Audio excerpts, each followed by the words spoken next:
இது நான் பால்கோவா போலி பண்ணி காமிச்சிருக்கேன். இதுக்கு மைதா மாவு, கொஞ்சமாக மஞ்சத்தூள், ஒரு பிஞ்ச் சால்ட் போட்டு தண்ணி ஊற்றி சப்பாத்தி மாவு பதத்துக்கு பிசைஞ்சுக்கோங்க. எப்போவுமே ஸ்வீட் பண்ணும்போது சால்ட்டு மட்டும் பிஞ்ச் சால்ட்டு தான் சேர்க்கணும். அதாவது ஒரு பிஞ்ச் அது சொல்கிறேன். ஒரு பிஞ்ச் சால்ட்டு தான் சேர்க்கணும் எப்போவுமே ஸ்வீட்டுக்கு.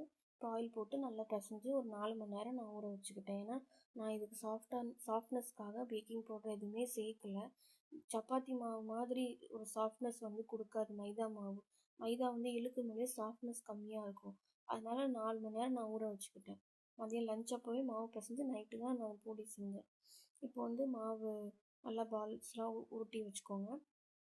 நல்லா சாஃப்டாக பிசைஞ்சு பாலாக உருட்டி வச்சுட்டு நான் வந்து ரெடிமேட் பால்கோவா தான் எடுத்துக்கிட்டேன். இது வந்து ரெடிமேட் பால்கோவா தான் நான் வச்சுருக்கிறேன். இப்போ கொஞ்சமாக ஆயில் போட்டுக்கோங்க. நான் ரீஃபண்ட் ஆயில் எடுத்துருக்கிறேன். ஃப்ளேவர்ஸ் இருக்க ஆயில் எடுத்துக்காதீங்க. ரீஃபண்ட் ஆயில் ஆர் நெய் யூஸ் பண்ணிக்கலாம். போட்டு நல்லா எண்ணெய் தொட்டு நான் கையில் உருட்டி உருட்டி இந்த மாதிரி திரட்டிக்கிறேன். நீங்கள் சப்பாத்தி ரோலர்லாம் வச்சு திரட்டாதீங்க. இந்த மாதிரி கையிலே மெதுவாக திரட்டி திரட்டி உங்களுக்கு தேவையான அளவு பால்கோவா எடுத்துக்கோங்க. எனக்கு பால்கோவா குவான்டிட்டி கம்மியாக இருந்தது. அதனால நான் குட்டி குட்டி போலியாக பண்ணேன். 6 போலிக்கான மாவு பிசைஞ்சிருந்தேன். ஆனால் நான் 11 போலி பண்ணியிருந்தேன். எனக்கு பால்கோவா கம்மியாக இருக்குன்றனால. இப்போ பால்கோவா கொஞ்சமாக எடுத்துகிட்டு நடுவில் வச்சுட்டு நான் காட்டுற மாதிரி இப்படி பண்ணுங்கள். நான் காட்டுற மாதிரி இப்படி கையில் எடுத்து வச்சுட்டு மாவு நல்லா உருட்டிட்டு கொஞ்சம் எக்ஸஸ் மாவுன்னா மாவை பிச்சு மாவில் போட்டுட்டு அதையும் உருட்டி போலி பண்ணிக்கோங்க. இந்த மாதிரி எல்லா மாவையும் நம்ம ஒவ்வொரு போலியாக திரட்டி வச்சு பண்ணிக்கோங்க. இவ்வளோதான் போலி. ரொம்ப ரொம்ப சிம்பிள். பால்கோவா போலி ரொம்ப டேஸ்ட்டாக இருக்கும். பால்கோவா போலி ட்ரை பண்ணி பாருங்கள். வேறு ஏதாவது ரெசிபிஸ் வேணும்னா அது கமெண்ட் பண்ணுங்கள். ஸ்வீட்டாக இருக்கட்டும், வேறு எந்த மீல் ரெசிபி வேணுனாலும் நீங்கள் கமெண்ட் பண்ணுங்கள். நான் சீக்கிரம் செஞ்சு போடுறேன்.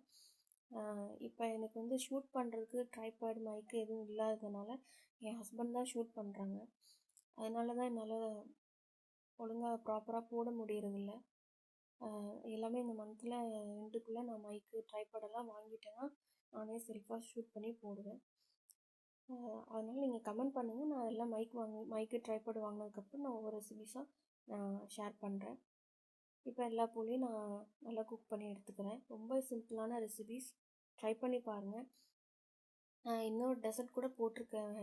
ப்ரெட் புட்டிங் போட்டிருக்கேன். ரொம்ப டேஸ்ட்டாக இருக்கும். ஆனால் எங்களுக்கு அதுதான் ஃபஸ்ட்டு நாங்கள் சேனல் ஸ்டார்ட் பண்ணப்போ ஃபஸ்ட்டு ஷூட்டாக தான் நாங்கள் ப்ரெட் புட்டிங்காக ஃபஸ்ட்டு ஷூட் பண்ணோம்.